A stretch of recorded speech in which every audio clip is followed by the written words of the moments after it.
খগেন মুর্মু ও শঙ্কর ঘোষের উপরে হামলার প্রতিবাদ মিছিল বিজেপি। তীর্থনুক হাতে মিছিলে সামিল আদিবাসী সমাজ। কলেজ স্কয়ার থেকে ডোরিনা পর্যন্ত এই মিছিল, সেই ছবি আপনারা দেখতে পাচ্ছেন। উত্তরবঙ্গে খগেন মুর্মু এবং শঙ্কর ঘোষের উপরে যে হামলার ঘটনা, তারই প্রতিবাদে এবার বিজেপির মিছিল। কলেজ স্কয়ার থেকে ডোরিনা পর্যন্ত মিছিলে আদিবাসী সম্প্রদায় হাতে তীর ধনুক নিয়ে মিছিলে তারা পা মিলিয়েছেন। আপনারা দেখতে পাচ্ছেন সেই ছবি।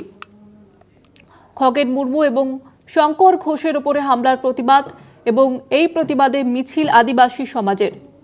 হাতে তীর ধনুক নিয়ে মিছিলে অংশগ্রহণ করেছেন তারা।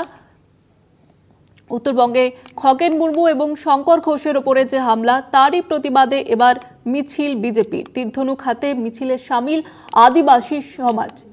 কলেজ স্কয়ার থেকে ডোরিনা পর্যন্ত এই মিছিল।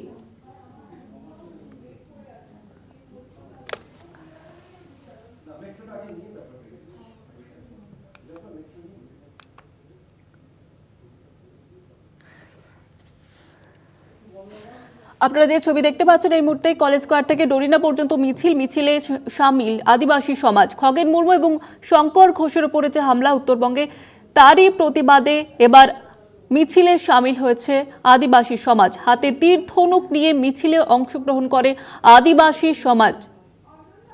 হাতে তীর ধনুক হাতে মিছিলে সামিল আদিবাসী সমাজ। খগেন মুর্মু এবং শঙ্কর ঘোষের উপরে হামলার প্রতিবাদে এই মিছিল। আমাদের বিশেষ প্রতিনিধি অঞ্জন রায় রয়েছে আমাদের সঙ্গে টেলিফোন লাইনে। অঞ্জন দা, ঠিক কি ছবি এই মুহূর্তের?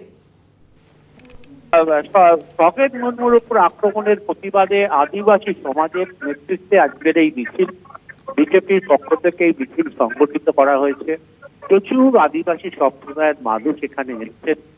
তাদের যে প্রথাগত বিষয়, তীর ধনুক থেকে শুরু করে মাদল বাজানো বা ধাপ নিয়ে মিছিল করার প্রথা, সেই প্রথা অনুসারেই তারা এই মিছিলে সামিল হয়েছেন। এখনো পর্যন্ত সুকান্ত মজুমদার বা শুভেন্দু অধিকারীরা আসেননি, কিন্তু অন্যান্য নেতৃবৃন্দ উপস্থিত হয়েছেন। বিশেষ করে শঙ্কর ঘোষ, যেদিন খগেন মুর্মুর উপর আক্রমণ হয় তিনিও আক্রান্ত হয়েছিলেন, তিনিও আজকে মিছিলে সামিল হয়েছেন। এই মিছিল ডোরিনা ক্রসিং অবধি যাবে। দাবি একটাই, যে আদিবাসী সমাজের ওপর রাজ্য সরকারের বর্বরোচিত ব্যবহার, তাদের জন্য কোনো কাজ না করা এবং খগেন মুর্মুর ওপর আক্রমণ, তার প্রতিবাদেই তারা আদিবাসী সমাজ আজ কলকাতা শহরে এই মিছিল করছে। ধন্যবাদ জানাবো অঞ্জন দা।